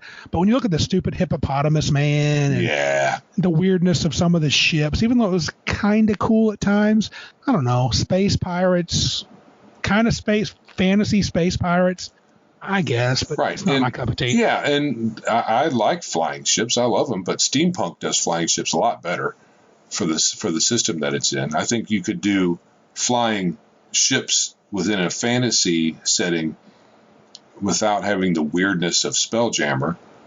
Yes. So yeah. So and honestly, I think plane travel's done better with Planescape in D&D. Right. By far. Well, yeah, and the flying ships don't have to be. See, in Spelljammer, the flying ships took you out into space. And space was defined in a weird way, and you could go to different planets, and the planets ended up kind of being like different planes, kind of, sort of weird in a weird way. I think eventually can't those ships go to the Phlogiston, whatever it's called, in between the worlds and break into a crystal sphere and come to a new world or something like plane or something like that. Yeah. Yeah, I think it's better to have the flying ships still be on the planet that you're on. You could even have living ships, like the elves had living ships, which is cool. I like that. Yeah. And the Mind Flayers had those crazy tentacled ships. Those were kind of neat. Right. So you could use those. Yeah. But the way that it was implemented in Spelljammer was just kind of goofy. Yeah, I agree. And sometimes, for me, the settings aren't the problem. It's the rule sets behind them, like in Rifts. Because Rifts is a great setting. Yep. And the original rules for Rifts really suck. But the setting itself is really cool. Savage Even though Worlds it's gonzo, it's breaking some of our rules a little bit here, but it's gonzo, and that's why you play it. Yeah, I mean, there's some settings that are just, not my cup of tea, and that's kind of what we're talking about, because now we're getting away from just not what we would do, but when we look at settings and they're kind of off-putting. Like, I have a really strong nostalgic love of Greyhawk, but I can happily admit that the realms added more flavor to the world and did better than Greyhawk, I think, for stories, but Greyhawk was better for playing. Yeah, because with Forgotten Realms, back in the day, there was always a new Forgotten Realms setting book coming out. So all these things were defined. They had adventuring companies and all kinds of weird stuff. And Greyhawk, Second Ed was crazy with Forgotten Realms. Yeah, but with Greyhawk, you had a book. And it hit the highlights. You had a map. Several modules. So it was a book full of adventure seeds instead of everything defined for you. Oh, you're talking that map book. Well, the one that had the map in it? Yeah. The one that I still got. Yeah, by the way, that is a beautiful. When I want to get super nostalgic, I just pull up my old Greyhawk map that we used it so much. It's tearing. It's just a 4-color double map, 36 inches long, 24 inches wide, bright colors. And it's just, I had to tape many places together where we tore holes into it, and then I had it laminated. Oh, it might be my favorite piece of gaming. My favorite game piece that I have, period. Right. Yeah, just try to find one online. Good luck. Yeah. You'll pay through the nose for it. Maps missing. Just the book insert. Hey, it's completely pristine, $500. Yeah. And the maps are there. Yeah. Just mere $250. It's yours. Okay. I think that's all I got for setting and stuff. Yeah. It is. We missed a Cabin Con moment. You want to scooch back? Well, yeah, we did, didn't we? That's all right. Yeah, sure. So for Cabin Con, what was the most annoying? Has annoying or still annoys you about Cabin Con? And it's not much. No, it's not much. We have hammered and chiseled and smoothed out so much for that event. I'm very happy with it. even so far as to recently put a little tighter window on when the money's due. Right. That kind of, I think I used to have annoyances with not enough GMs. That's over with. Boy, for me, I can't think of one. For me, it's time between slots can be a little tight. So we talked about that at our meeting a little bit. So time between doing slots. I mean, if all you want to do to eat is grab a sandwich and a drink and run to the next game, that usually cuts it. But if you want to do anything more interesting, you're out of luck. Well, in dinner time, we all want to grill. We want to go grab food. We want to cook something. Yeah. We want dinner. And so I think I really, like last year would have worked fine. We didn't really have slots. We had so few people. We just played. Yeah. If we get a number of people around that range again, we can do that. Yeah. We can just still wait do that. So everybody's eating. People mosey up. Oh, heck, it's 2:00. That's all right. We all ate lunch and screwed around for a while. We ready to game? Yeah, let's split into 2 groups or 3 groups or whatever. Let's do it. Yeah. Yeah, I think that's something. I don't know of anything else that I can even think of. It's too short. Yeah, there you go. It's too short, but that's not a problem with the con itself, really. No, but you never want to leave. Sundays suck. You got to leave. Yeah. Yeah, that last day, that Sunday, you want to just, I'd rather us not feel like we have to just be gone. And, but right. That's where everybody's heads are at usually. So that's what happens. But the truth is, yeah, I know you always talk about wanting to game more on Sunday, and we should, because the truth is the owner of the place, she doesn't care when we leave. Right.